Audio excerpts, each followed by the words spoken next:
We'll start with politics of 2027. Now, Nigeria's 2027 presidential election is shaping up to be one of the most competitive in recent memory. INEC has declared 19 candidates, but the spotlight is firmly on a handful of dominant figures. President Bola Tinubu enters the race with the weight of incumbency. His administration's reforms, particularly subsidy removal and forex unification, will be both his strongest selling point and his biggest liabilities. Atiku Abubakar, now flying the flag of the African Democratic Congress, is betting on experience and a new subsidy model to appeal to voters weary of economic hardship. Peter Obi continues to energize the youth-driven obedient movement with his message of fiscal discipline and production-led growth. Now, beyond these three, Rabiu Kwankwaso of the NNPP and Oyo State Governor Seyi Makinde of the APN, and of course added regional depth and alternative visions. Now, the real question is not just who has the loudest voice, but who has the structures, credibility, and issue-based agenda to connect with Nigerians across the regions. Tonight, we'll unpack these strategies, their policy priorities, and how alliances or defections could reshape the race. Now, joining me to unpack all of this is Memeh, is the national chairman of the Democratic Leadership Alliance. He joins in from our Abuja studio. And here with me, of course, in Lagos, is Jide Johnson. He's a public affairs analyst. Gentlemen, it's great to have you this evening. Thank you for joining. Let me start with you, Mr. Memeh. You are the chairman of a political party. I'm just going to ask a very, very obvious question here. How prepared, or what do you make of the arrangement so far? And I'm talking about INEC here. I'm talking about the judiciary. We've seen some political parties express reservation before we even get into the issue of strategy. Thank you so much for having me. Thank you. Good evening, Nigerians. Well, quite a lot is happening in our country. We talk about, referring to your question about the INEC preparation, party preparation. You know, elections are conducted by the inclusion of the Independent National Electoral Commission, the political parties, the candidates, and then the security agencies. So all of these things, all of these group of authority must come together, you know, to begin to put into what we can refer to be the credible election that we so desire. So for the political parties, of course, the DLA is a new political party. We are passing our message across that, look, for the first time, we have to instrumentalize political party in Nigeria. And don't forget that the DLA was the only party that was registered among the 171 applications, you know, that was received by INEC, being the only one, a unique political party with very bright ideas, you know, bright candidates across the country. And then again, we are presenting, you know, the youngest presidential candidate in the history of Nigeria, just a 35-year-old young man, you know, who is coming to lead the country and, you know, bring about the development that we so desire. So for us as a party, we are ready. We are passing the message of leadership that, look, this is the best time for us to begin to, you know, address the issues facing us as a country. Well, I mean, before I leave you, there's always this talk that many of the political parties lack ideology. They just exist without, you know, foundational ideology. In one word, what is the ideology of the DLA, for instance? Yeah, the ideology of the DLA, just like I mentioned, the DLA is pride as the first ideologically driven political party, you know, rooted in leadership, and because we believe and we know for sure that the Sorry, I asked one question. You still haven't answered. What is the ideology of the DLA? Ideology of the DLA is bringing about the leadership that we desire in this country, and that's why it's called the Democratic Leadership Alliance. Leadership. And under the leadership, we, you know, root it down to other areas that the party intends, which form the issues of our manifesto. I'm sorry, so leadership, when you say leadership, is broad. Because that's exactly why virtually all the political parties exist, to present leaders. So what is the core ideology of DLA? Now, I will break it down for you. Thank you. Now, the core ideology of DLA is to provide the leadership that Nigeria desire and deserve in current system. Now, talking about leadership in all spheres of our political life, and then providing leadership, political leadership, economic leadership, security leadership, judicial leadership, and all these areas. And you know, when we talk about leadership, just like you mentioned, this is broad. It has to do with taking responsibility. We have leaders in this country that are produced by political party system that have ruined this country over the years.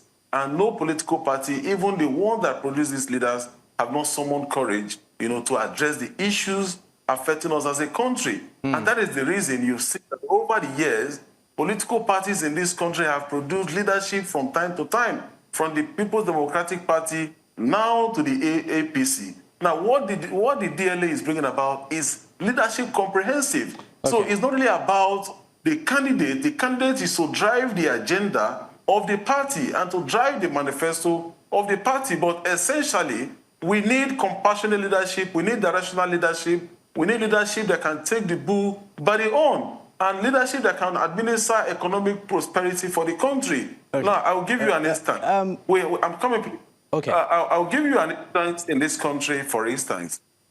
We have leaders across the country. We have the governors, we have the president, and we see what is going on.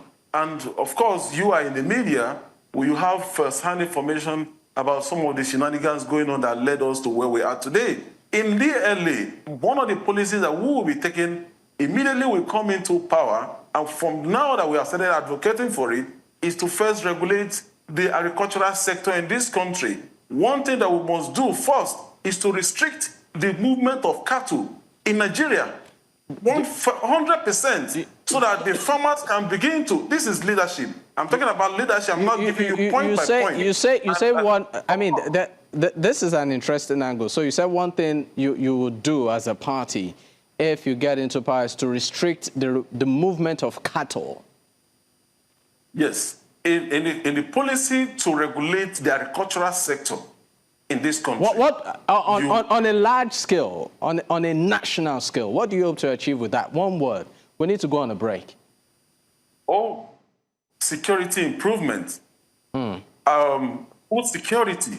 Security of farmers, security of the farming communities, the security of the farmlands, and the protection of these areas.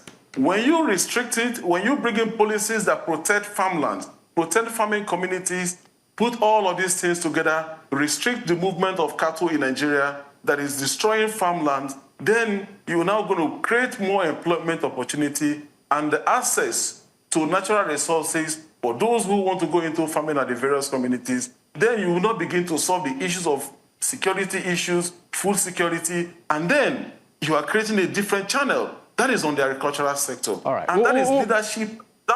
These are the things that the leaders cannot do today. And that is why you see that the President Bola Tinubu, in the midst of all these things going on in this country, we're all shouting food security, food security. We all know the problem where we're having food security. But someone Mr. Memeh, I assure you we'll definitely come back to you. We'll come back to you. Please, we'll come back to you. We'll go on our first break. When we return, of course, the show continues. Stay with us. We'll be right back.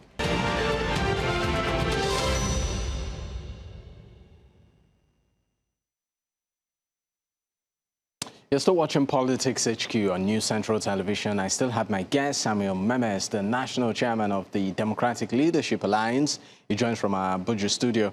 And I have with me here Jide Johnson. He's, of course, a public affairs analyst. He is with me here in Lagos. Let me come to you straight, Mr. Jide Johnson. Now, Nigeria has already entered in full gear its political season in lieu of the general elections in 2027. Candidates are coming up. Different people with different manifesto, ideology, different, what I call it, strategy and all of that. But let's pick it by piecemeal. Let's leave the incumbent out of it. Let's look at, for instance, the likes of Atiku Abubakar and Rotimi Amici, the likes of Peter Obi and Rabiu Kwankwaso, the likes of Showore, the likes of Adebayo, what they stand for, what they think they can bring to the table, where we are as a country, as a nation at the moment, what needs to be done? Well, first and foremost, there's no difference between the political parties that we have in Nigeria. They share a common ideology, and that ideology is to secure power by winning the election and controlling the levers of government. Because earlier on, you asked a question about the ideology of the National Democratic Leadership Party. And what's the policy thrust? You could see that each and every candidate are cherry-picking what we appeal to the public sentiment. They are cherry-picking, and they are looking at what we appeal to popular sentiment that will help them to win the election at the end of the day. Most of the Nigerian political party belongs to the progressive strand of political ideology. You know, we have two broad political ideology. You have the conservative strand, and then you have the progressive strand, which believes government control, government regulation, government involvement in the management of the affair of the state, while the conservative ideology is free market, allow the market forces the regulation and allow the market to determine what happens on the side. So if you look at Peter Obi, you look at Atiku Abubakar, you look at Seyi, Makinde and the rest of them, and even the incumbent, and that's why one of the things you see in Nigerian political party, you see the word democratic, you will see the word progressive, which is an inclination to the thinking behind their manifesto. The philosophy is what we call about the ideology of the political party. For instance, okay. So as far as this election that is coming, I can tell you, as we approach the election, you see the candidates jumping and picking issue based on popular sentiment. The question we need to ask, what is the thrust of your economic policy? What is the thrust of your housing policy? What is your policy concerning Naira? What is your policy concerning fuel subsidy or no fuel subsidy? So these are questions that we need to ask this candidate. But everywhere in the world, that's the reality. Elections are actually won on sentiment. And it is elections are won on sentiment. In most cases, are usually won on sentiment. And it is the person that is the candidate that is able to appeal to the sentiment of the people over time that wins the election. But do you think this is looking at the reality of Nigeria and how elections are won? Do you think it's actually based on sentiment? Well, the president won in 2023 with what's the trust? I can summarize it in one sentence, which is not a milocon. Buhari won in 2015 on what basis? Jonathan won on the basis of I have no shoe. Obasanjo won in 1999, the leader we can trust. We have tried everybody, this one we can trust, this particular. So, look, it is the person that is able to ride on the wave of populism. And populism rests on sentiment. And once you build your messages around that populism and you're able to appeal to the mass, it's clear. Bobbio said, one of Italian philosophers said, the basis of democracy is that it is believed that the people will elect the right person with the right thinking, with the right intellect, with the right experience and right knowledge amongst them. Is that the case in democracy? Democracy is the game. If it was populism, right? Let's look at 2023. We had the Obi wave, but he still did not win. He came but the election was a close contest. There is still the issue of credibility surrounding the outcome of that election. Till date, people are still questioning the credibility of that. In actual sense, the 2023 election was one of the narrowest margin we have seen in the presidential election in recent time. Now, we have the president polled 8 million votes out of, do the math, out of 94 94 million registered voters. And so sometimes we say democracy is the perpetuation of the government of the minority because of the refusal of the majority to participate in the process. So if the majority, in actual sense, the people that voted against the president in 2023 are more than those that voted for him. If you combine the votes of Atiku and Obi, it's much more than what the president. So clearly from that, using statistical analysis, clearly for that, you could say that that's not Nigerian choice. All right. But the flip side of democracy is that first past the post. I'll come back to you, Mr. Jide Johnson. Let me bring Mr. Samuel Memeh, as National Chairman of the Democratic Leadership Alliance. Thank you for staying with me. Now, let me just ask you this big question. Looking at other candidates in this election, you said your party, for instance, has or prides itself to producing the youngest presidential candidate or flag bearer of the party, about 35 years or less. You know, but if you look at other candidates in this race, you have the likes of Atiku Abubakar, you have the likes of Peter Obi, you have Seyi Makinde, you have even the President Bola Tinubu, and quite a number of all of them. On the part of the opposition, there's the question of strategy. Where do you stand as a party? Yes, thank you so much for that question. You know, you mentioned a quite number of these persons, these individuals that have been tested and cannot be trusted. Now, I don't want to respond to this question, you know, based on individuals, but some of them, even some of the front runners, like a former governor from Anambra State, for instance. Anambra State today remains the dirtiest state in Nigeria. Go and check. Anambra, sorry, you said Anambra State is what? Not the dirtiest state in Nigeria. Go to Onitsha, where the governor came from. Go and check the style of governance, you know, when he was there as a governor. You can't trust this country in the hands of someone like Peter Obi. Then you go to some other persons that are contesting, like so what we are looking at is, look, there is a need for opposition political party to come together, but we must be very careful who we should allow to lead in terms of collaboration or some kind of coalition. And it is natural and it is, of course, advisable for us to go in with some level of unity into this contest. But in doing so, we must look at the credibility and look at the people that have held position in the past. We must interrogate what they have done over the years.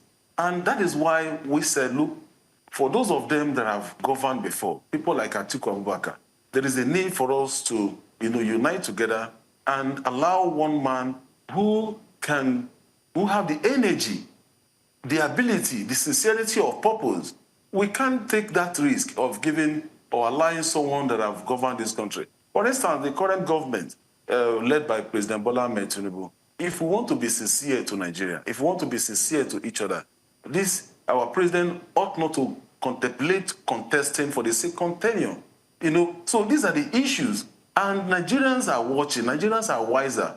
The situation we'll find ourselves today in 2026 down to 2027 is not the same situation we'll find ourselves in 2023. So Nigerians are looking for fresh ideas, fresh energy, and it's not really about how the kind of position you have held. In fact, it is even better for those who have held positions in the past for us to interrogate and find out what they have done in the past. So all of these persons you have mentioned, apart from my brother, for instance, Seyi, who is equally doing well, he has done a lot in terms of advocating for for good governance for the country. But at the same time, we can work together and look the possible way to unite. But not some of these persons you mentioned. So you are saying the DLA is open to some sort of collaboration ahead of this election. So you can say, are you saying that your party will collapse its structure to support another candidate in another party if it feels maybe that candidate stands a chance or aligns with your party's values? Are you saying that you are open to a collaboration? Well, we can call it coalition in a way, but of course it depends on the conversation. But we are open to, to having this conversation. Of course, there is a lot of discussions that are ongoing, among political parties and leadership. So the idea is to see the possibility of adopting at least one person, into the race. But by doing so, we must equally look at the sentiments of Nigerians, what Nigerians can get from this whole thing. So, and that is why I said that we are open, and we believe and we hope that such kind of alliance can favor the DLA because of the peculiarity of our political party and our candidate. All right. I'll come back to you. Let's bring it back to Lagos here. Now, maybe you might want to react to some of the things that have been said, but let's also look at the issue, one issue that, the conversation seems to be at the front burner, and that's what the former vice president did say, that he would reintroduce subsidy. The president described that, the president actually did describe that move as ignorant and lacks governance. Quickly, what do you have to say to that? Well, beyond the rhetorics, he needs to outline how he will go about removing the subsidy. Do you think that that's what Nigeria needs now? Well, everybody will look at what will be in the best interest of the party, what they can use to canvass to win the votes. With respect to subsidy removal or non-subsidy removal, you and I that are seated there, we are still not clear with respect to whether subsidy was removed or not removed. There's no transparency concerning NNPC administration. You said there's no transparency. There's no transparency concerning NNPC, concerning that sector. Can you compare the transparency of NNPC with that of Aramco in Saudi Arabia, or with that of Petronas in Brazil? And so the NNPC, the issue of NNPC still generated a lot of conversation in the National Assembly that the Senate President, and one of the former Labour leader in Nigeria were exchanging. So as far as the issue of the critical sector of our economy, which is the oil and gas sector, nobody has his foothold on that particular issue. So everybody will appeal to the president. When the president was campaigning in 2023, he did not campaign on the basis of removing fuel subsidy. It was not part and parcel of his campaign. It was not part and parcel of his promises. It was on the day of his inauguration that he announced that. And so it's very clear that what is the issue that I can use to appeal to Nigeria to win this particular election? I think Atiku is just trying to play on the sentiment. Like I told you, he's trying to play on the sentiment of the economic hardship, the implications of the removal of the subsidy, and the various reforms that this present administration is embarking on, and the consequent effect on Nigerians, and the inflationary outcome of such reforms. So he will appeal to that sentiment. But as far as I'm concerned, it is not possible for him to return the subsidy completely. All right. There's nowhere in the world that government does not do. As we speak today, I can tell you for a fact, if you go into details, there's some level of subsidy that is being paid presently. All right. Thank you very much, gentlemen. It's been great having you. Samuel Memeh is the National Chairman, Democratic Leadership Alliance. And also many thanks to Jide Johnson, our public affairs analyst. It's great once again having you on the program this evening, gentlemen.